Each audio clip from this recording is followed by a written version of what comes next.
नमस्कार साथियों, मैं अनीश कुमार शुक्ल एक बार फिर से स्वागत करता हूं आप लोगों का एग्री थिंकर्स के लर्निंग प्लेटफॉर्म पर। दोस्तों, आज की वीडियो कक्षा 11 कृषि के लिए बहुत ही ज्यादा महत्वपूर्ण होने वाली है, क्योंकि कक्षा 11 कृषि में एक सब्जेक्ट पढ़ाया जाता है कृषि वनस्पति विज्ञान यानी एग्रीकल्चरल बॉटनी, जो बहुत ही महत्वपूर्ण सब्जेक्ट है।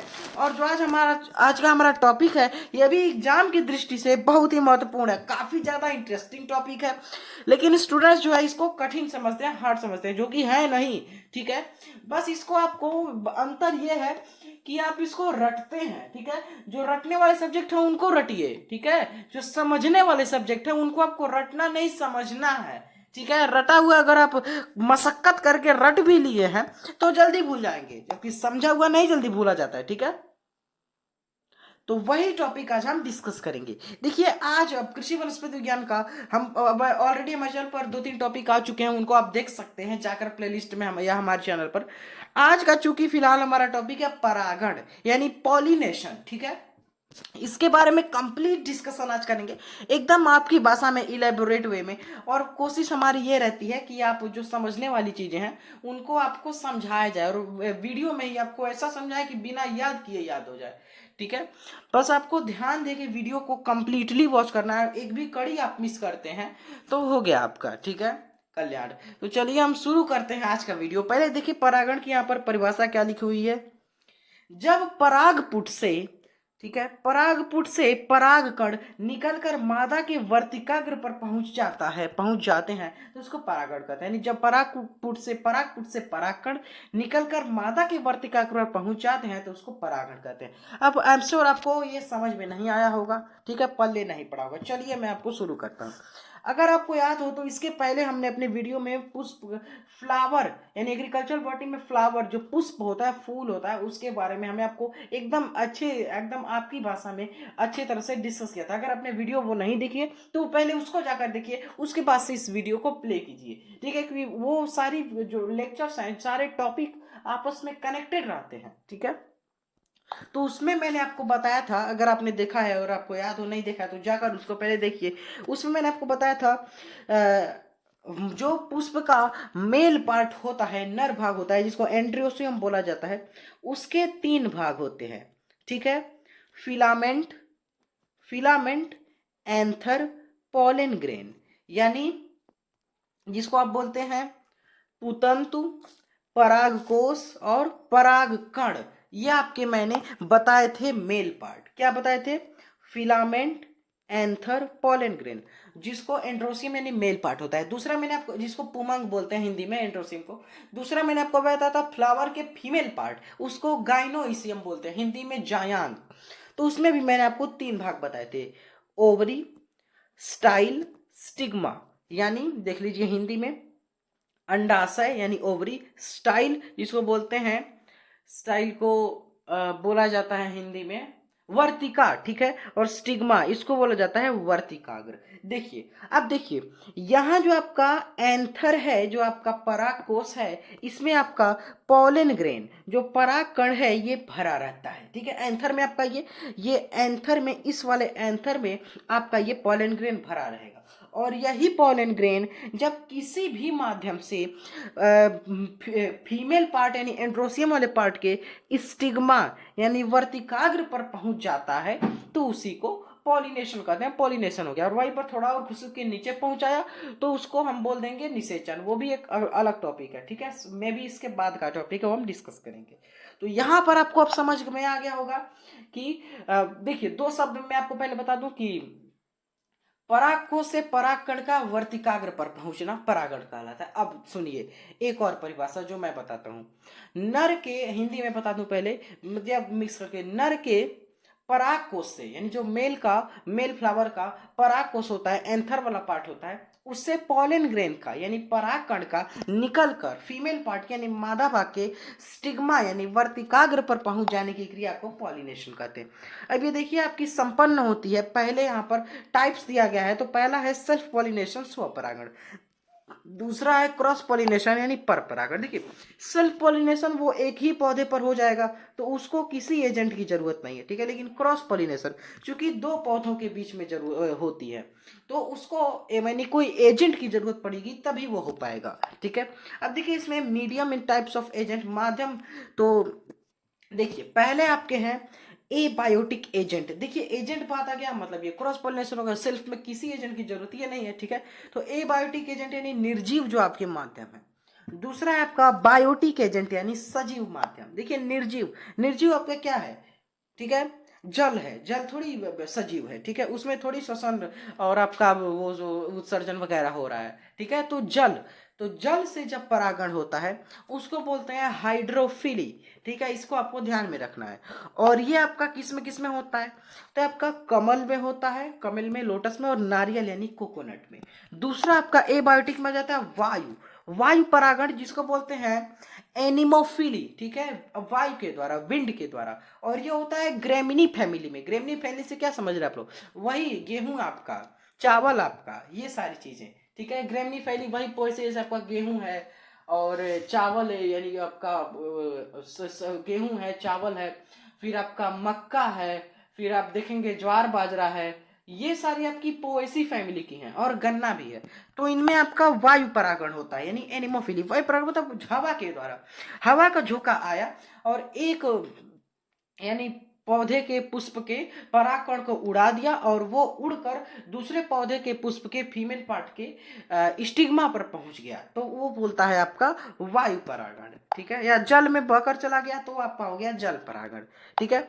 अब यहाँ पर बायोटिक फैक्टर्स में देखिए पहला है आपका जूफिली जिसको बोलते हैं जंतु परागण। देखिए जू शब्द जो है इंग्लिश का, ये मेनली जंतुओं को डेनोट करता है। जैसे आपने चिड़ियाघर गए होंगे आप लोग तो वहां पर जू लिखा रहता है, जू मतलब चिड़ियाघर यानी उसमें जंतु, तो ये मेनली जंतुओं को इंडिकेट करता है, मतलब जंतु परागण।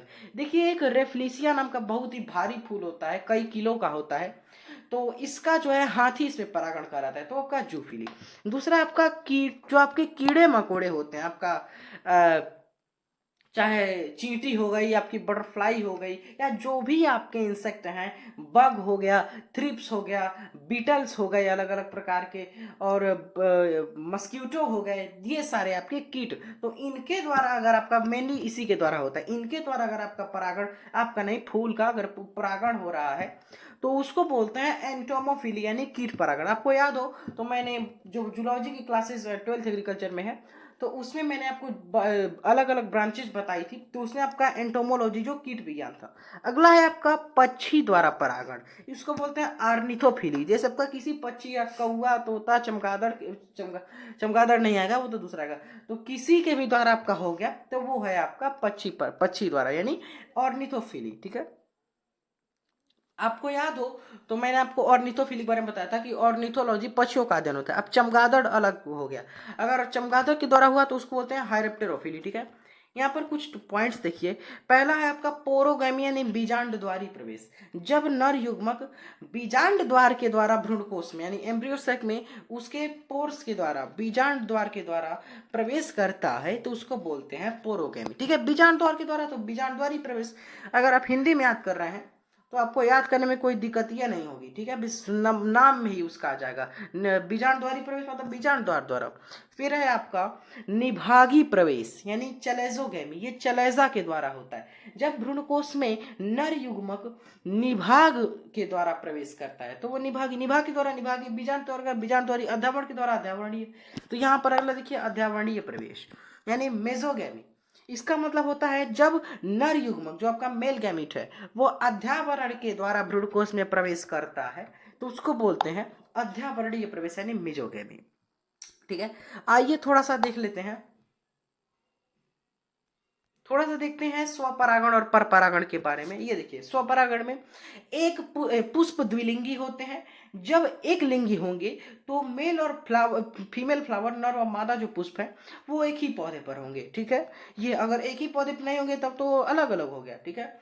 आपको यह ध्यान देना है कि परपरागण इससे नहीं निर्धारित होगा कि मेल और फीमेल फ्लावर जो है वो एक ही प्लांट एक ही फूल पुष्प पर हो, लेकिन मेल और फीमेल पार्ट एक ही पौधे पे है, तब उसको बोलते हैं स्वपरागण। अब जब ये अलग अलग पुष्प पर हो गया तभी वो स्वपरागण है, लेकिन अगर अलग अलग पौधे पर हो गया तब वहां पे बदल जाएगी कहानी, तब वो पर परागण हो जाएगा। वही यहाँ पर लिखा गया है। पुष्प द्विलिंगी अथवा एकलिंगी होते हैं, ठीक है।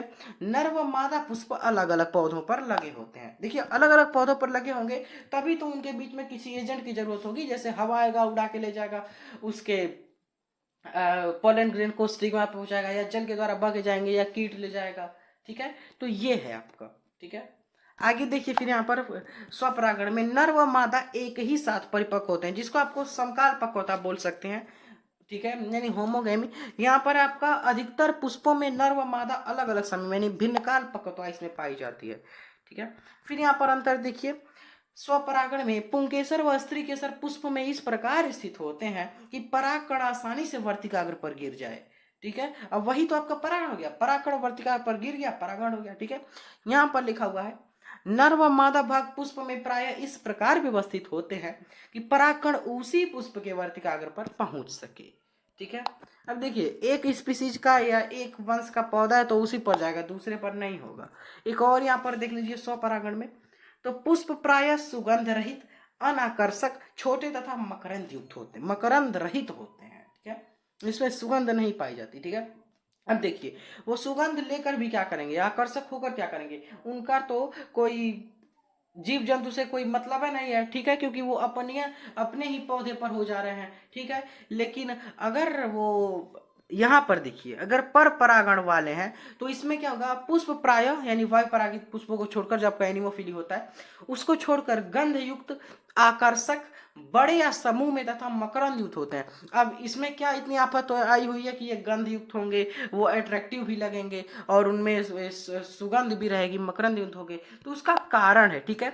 ये सारी चीजें रहेंगी। अब जैसे अट्रैक्टिव लगेगा और उसमें मकरंद भी होगा, तभी तो कोई जानवर वगैरह है तभी वहां पर वो आएगा, उससे खींचा हुआ चला आएगा और तभी वो परागण कराएगा, ठीक है। यानी उसका पोलन ग्रेन लेकर वहां पर स्टिग्मा में छोड़ देगा, ठीक है। यहाँ पर ये खत्म होता है। अब एक क्विक रिवीजन कराऊं तो परागण तो परिभाषा पहले मैं आपको बता दूं, तो नर भाग के पराग कोश से पराग कण का निकलकर मादा भाग के वर्तिकाग्र पर पहुंचने की क्रिया को परागण कहते हैं। ये दो प्रकार का होता है, सेल्फ पॉलिनेशन यानी स्वपरागण, क्रॉस पॉलिनेशन यानी परपरागण। सेल्फ पॉलिनेशन जिसमें एक ही पौधे के बीच परागण हो जाता है, या दो पुष्पों के बीच हो या एक ही पुष्प के बीच हो, लेकिन एक ही पौधे पर हो जाता है। दूसरा आपका पर परागण यानी जिसको बोलते हैं यहाँ पर आपका क्रॉस पोलिनेशन, तो इसमें दो पौधों के बीच होता है। क्रॉस पोलिनेशन में एंटोमोफिली, जूफिली और हाइरेप्टेरोफिली ये सभी हमने देखा, ऑर्निथोफिली वगैरह, ठीक है।